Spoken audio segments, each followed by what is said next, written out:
Hello everyone, જય શ્રી કૃષ્ણ. મારી channel પર તમારું સ્વાગત છે. આજે આપણે કાળા મસાલાનું મટન બનાવવાના છે. તેના માટે અહીંયા આપણે 250 ગ્રામ મટન લીધું છે. અહીંયા મેં 1.5 કાંદા લાંબા મોડીને રાખેલા છે. અહીંયા કોપરું આપણે છીનીને રાખેલું છે ને અહીંયા ઝીણા કાંદા મોડીને રાખેલા છે. આપણે જોઈ શકીએ છીએ કે કાળા મસાલાનું મટન બનાવવા માટે આપણે એક લોખંડની તાવી લીધેલી છે અને તેની ઉપર આપણે આ કાંદા અહીંયા ફ્રાય કરવા માટે મૂકવાના છે.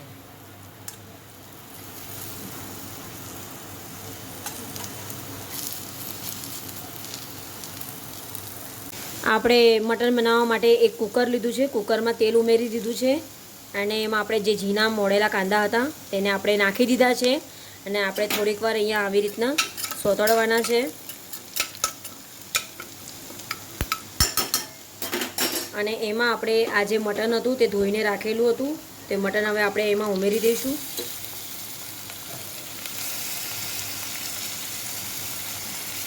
આપણે જોઈ શકીએ કે મટન હવે આપણે કુકરમાં મૂકી દીધું છે સોતળવા માટે.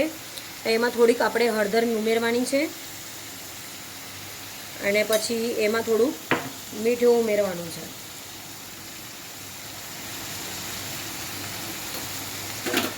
ને થોડીક વાર આપણે એને થવા દેવાનું છે. આપણે જોઈ શકીએ કે આપણે ઓલમોસ્ટ આપણું આ મટન થોડીક વાર માટે આપણે ફ્રાય કરી દીધું છે. હવે આપણે એમાં પાણી ઉમેરીશું.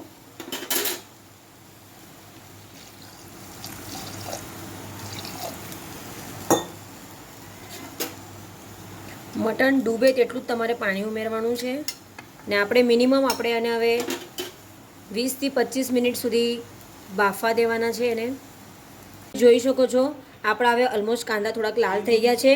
હવે આપણે એમાં કોપરું ઉમેરવાના છે. કોપરુંને પણ થોડીક વાર તમારે ફ્રાય થવા દેવાનું છે.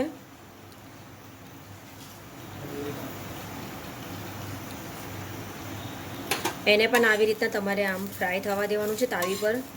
તે પણ તમારે લોખંડની તાવી પર જ ફ્રાય કરવાનું છે તો એનો ટેસ્ટ આવશે. તમે અહીંયા જોઈ શકો છો ઓલમોસ્ટ આપણા કાંદા ને કોપરું ફ્રાય થઈ ગયા છે. થોડું તેલ ઉમેરી દઈશું ને ગેસને બંધ કરી દઈશું.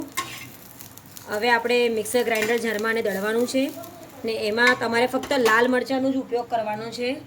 લીલા મરચાં લેવાના નથી ને આવી રીતના લસણ પણ આપણે લઈશું. એમાં આપણે જોઈ શકીએ હવે આપણા મટનને બાફાને અડધો કલાક થઈ ગયો છે. આપણે હવે ખોલીને જોવાનું છે કે મટન આપણું બફાયું કે નહીં બફાયું.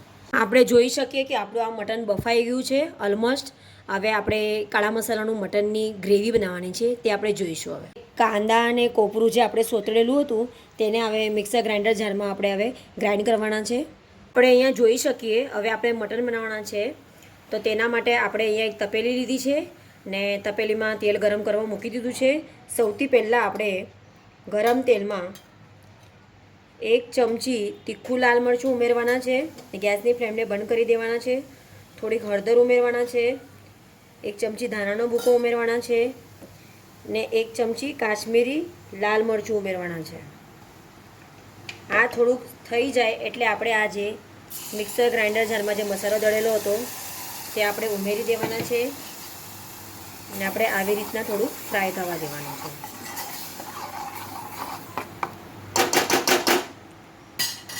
હવે આપણે આ ગ્રેવીને થોડીક વાર થવા દેવાની છે.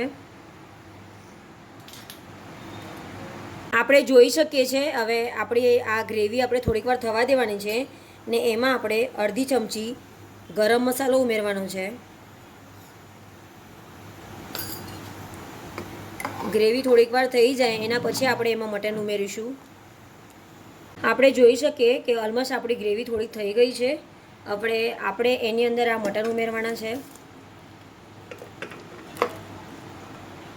આ મટન આપણે ઉમેરી દીધું છે. હવે આપણે ગ્રેવીની સાથે થવા દેવાનું છે મટનને. આપણે જોઈ શકીએ કે આપણે ઓલમોસ્ટ આ મટન બની ગયું છે. તમે જોઈ શકો છો આવી રીતના આપણે આ મટન બનાવી દીધું છે. હવે આપણે ઉપરથી આ કોથમીર ભભરાઈ દેવાની છે. આપણે અહીંયા જોઈ શકીએ છીએ કાળા મસાલાનું લાલ ગ્રેવીવાળું આ આપણું મટન બની ગયું છે ને એ કાળા મસાલાનું મટન લાલ ગ્રેવીમાં બનાવ્યું છે. ફક્ત ને ફક્ત એમાં લાલ મરચાં જ આપણે યુઝ કરેલા છે. તો આજને તમને મારી રેસીપી ભાવશે ને આ તમે કાળા મસાલાનું મટન બાજરીના રોટલામાં પણ ખાઈ શકો છો ભાતમાં પણ ખાઈ શકો છો અને રોટલીમાં પણ ખાઈ શકો છો. તો આજની મારી આ રેસીપી તમને બધાને ગમી હશે તો પ્લીઝ લાઇક શેર સબસ્ક્રાઈબ મારી ચેનલને જરૂર કરજો. Good bye.